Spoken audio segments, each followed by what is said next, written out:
What is the most disgusting thing you have ever done that you took pleasure in? My wife and I had two wonderful daughters, 13 and 10, and a pretty healthy relationship. At some point things started to appear off. She got very clingy to her phone all of a sudden, made sure to delete the saved password feature on our common PC, stated having phone calls that suddenly ended when I came into the room.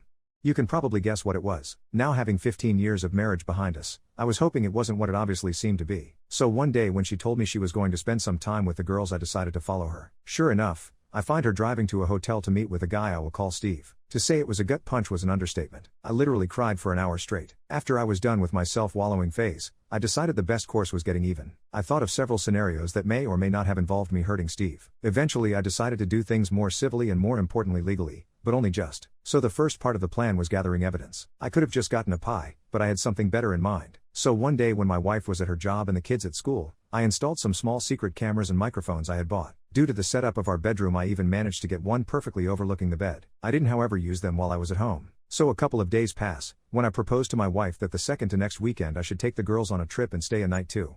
I more often than not was the one cooking. I took a far more active role in raising the girls and showed them a lot more patience and attention.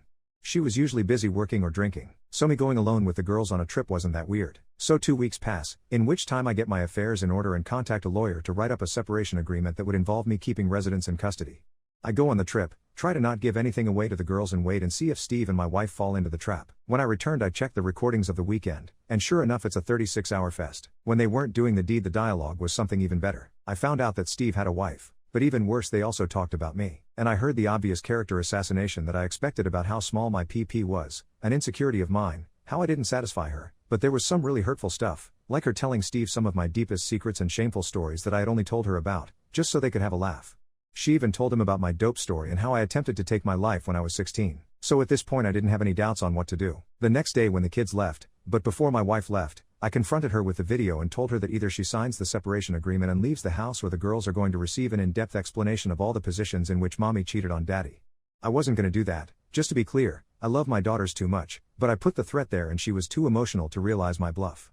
She went through all the stages, denying everything, trying to bargain, threatening me, and getting angry. I let it go through all that stuff. Eventually she signed the paper and she departed that very evening after she told her goodbyes to the girls. I didn't show or tell the girls anything graphic. I was always very honest with them, which is another reason why I was always the favorite parent, so I just said that mommy had been unfaithful.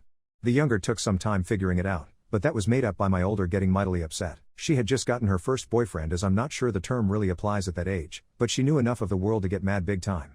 This would be important at a would-be custody battle, as though she did for the moment agree to give over custody. I feared, and I was right to fear, that she would try and fight me for the kids. What I didn't expect was for her to use her visitation rights to talk crap about me. Basically she started telling my younger kid about how it was all my fault for not forgiving her. Her lawyer even started demanding she receive custody. So I finally activated my revenge plan. Enter trip to South Carolina. Why South Carolina? Simple. Fort Sumter. I really wanted my daughters to see it. I definitely did not go there because it is one of the last places where revenge porn isn't illegal, and where I could upload my wife and Steve's doings and intimate moments with no worries on the internet and other such sites, as you cannot be prosecuted for crimes that weren't illegal when and where they were committed. I especially made sure to include the clip where Steve could not get it up. I sent the links to my wife's employer, her clients, and everybody in her line of work just to be sure, to Steve's wife and to his firm. Steve soon got a divorce. I feel sorry for his wife as she was an innocent victim in all of this, but I think it's better that she found out. As for my wife, this was the end of any chance to get custody. She soon got fired from her job of 8 years. I got custody. Yes, due to her being unemployed, I got no alimony, but honestly I make enough money to sustain both me and the girls, so I don't care, and I'm good enough at caring for them and they are old enough to allow me to have a full-time job. Several months later, my wife is still unemployed. Last time I spoke to her wife she threatened to come and take my life and how this will be revenge for ruining hers.